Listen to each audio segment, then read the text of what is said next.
Hello there, dear friends, and welcome once again to the Relaxed Fantasy Review.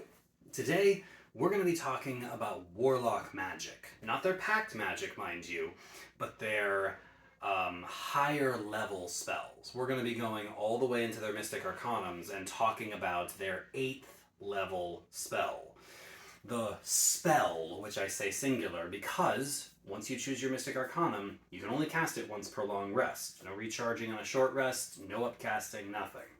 You basically get a class ability that says, pick an 8th level spell, you can now do that once a day. So, you gotta choose real good. But it depends what kind of Warlock you've built. This is 15th level now. You are entering the final tier of play. Most campaigns do not go this high, so you have worked for this spell, for this 8th level spell. So what do you choose? What is the best Warlock 8th level magic? I've made a top 5 list that I think all Warlocks should consider, starting off with number 5 on the list, and that is Feeble Mind. Feeble Mind is one of those save or suck effects that, it's not exactly save or suck because it does do a little bit of damage, but the damage is secondary. It does 46 psychic damage, and the creature makes an intelligence saving throw. If they succeed the save, then nothing else happens to them. But if they fail the save, their intelligence and their charisma drop to 1. The lowest the stat can possibly be. That gives you a -5 penalty on any ability checks, which is almost like having permanent disadvantage. But it goes beyond that. They cannot use magic if they were capable of it before. They cannot speak. They cannot understand language. And they are incapable of really remembering or learning anything. They are capable of recognizing their friends and allies the same way that an animal would, and they can follow them. But that's really about it. It turns a creature into a mindless husk of what they used to be. And this effect, this feeble-minded effect, lasts for 30 days. An entire month that you've turned anyone, an NPC, an enemy, a boss monster, whatever, you've turned them into a husk of a creature, and they stay that way for an entire month, at which point they get to repeat the save, which is an intelligence save, and they have a -5 to that particular stat. So the chances of them making the save after they've failed it once already is basically nothing. Like, maybe a high-level creature might pull it off, but I wouldn't bank on it. The only other way to remove it is to use a Greater Restoration, or the Heal spell, or a Wish spell.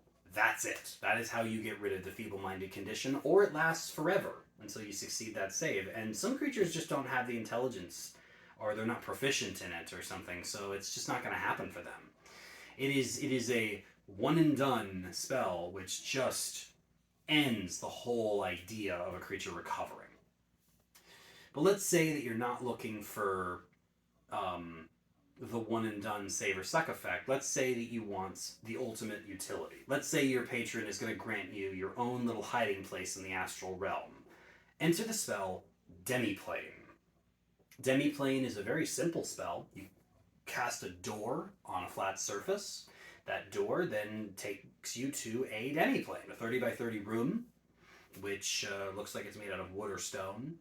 And inside it, you can store your things, you can hide, you can put people in there, whatever. The door lasts for an hour, no concentration, and you can go in and out of the room as need be. But when the spell ends, the door disappears, and whatever's in that demi-plane is now trapped there.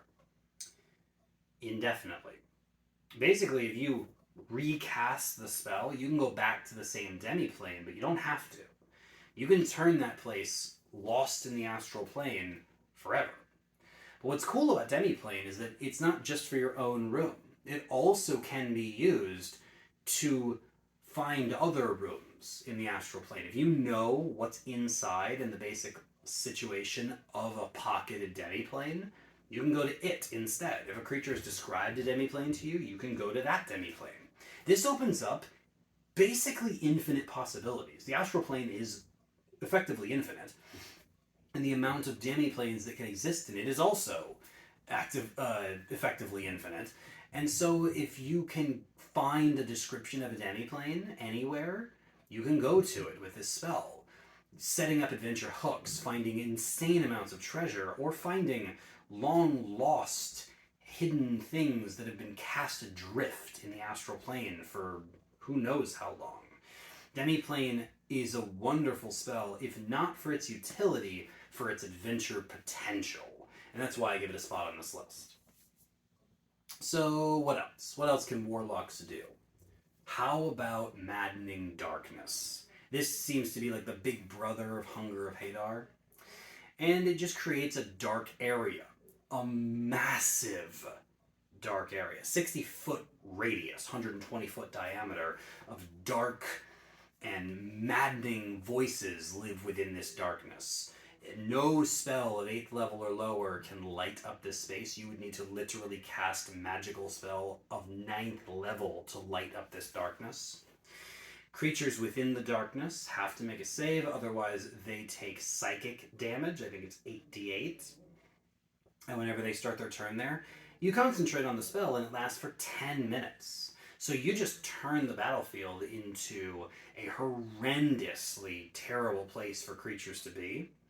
And, don't get yourself or your allies stuck in it, but you can easily take out a whole encounter with this one casting of a spell and just waiting for the creatures to drive themselves mad in there. They can't see where they're going, and they're just taking psychic damage the whole time. So yeah, Maddening Darkness, fantastic AoE, just a real solid pick for the Mystic Arcanum. Real Warlock-in theme, too. So what else could there possibly be? How about if you're not leaning into the damage dealing of the Warlock? Let's say that your patron has given you the power of charm and you've leaned into your charisma casting and you're the face of the party.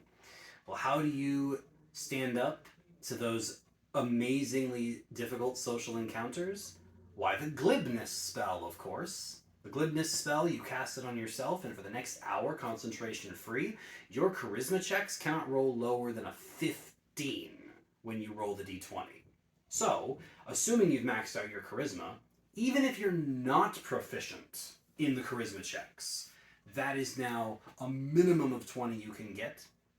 And if you are proficient in them, that means you're rolling minimum 25.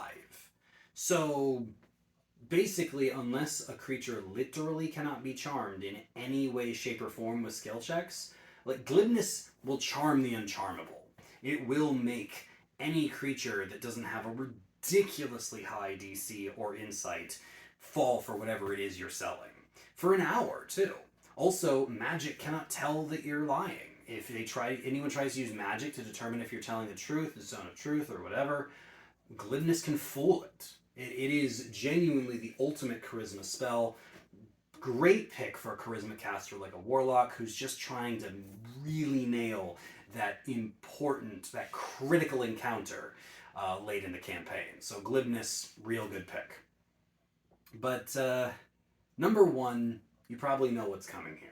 The number one 8th level spell across pretty much all casters is in fact Dominate Monster. The mind control for the ages, because it doesn't just work on the humanoids, it works on all creatures. They make a wisdom save, and if they fail it, they are your thrall now. It's better than a summoning spell, because you can take an enemy right out of the battle, and now your enemies don't have that person. You do. The action economy improves, and if it's a powerful enemy, maybe not someone with legendary resistance, but definitely one of their higher tier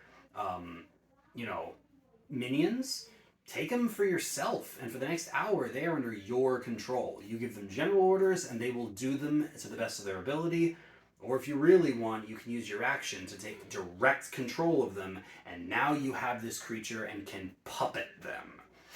And warlocks can't do this, but other casters can upcast it to 9th level to now they can control the creature for 8 hours instead of 1. But mind control is just so scary. Like, it's the kind of thing that really goes beyond the suggestion spell and beyond charm person and starts taking the dragons and the giants and the other crazy strong creatures and literally making them your servant.